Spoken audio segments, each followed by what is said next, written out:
Okay. Kasama ko pala si Tito Eric. He's from Insular Life. Ay. So, we'll be presenting insurance for me. Retirement.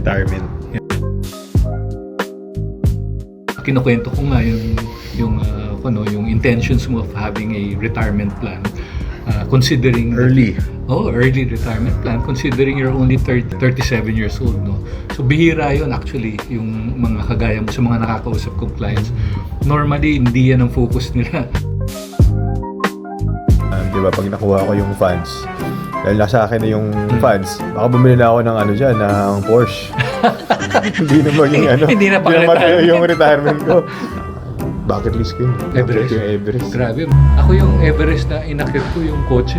Everest. 55. Sa 55 gusto ko, nakakuha ko na. Pwede yun. Yun. Hindi mo kinukuha. Kaso lang, nandito ka pa ba nun?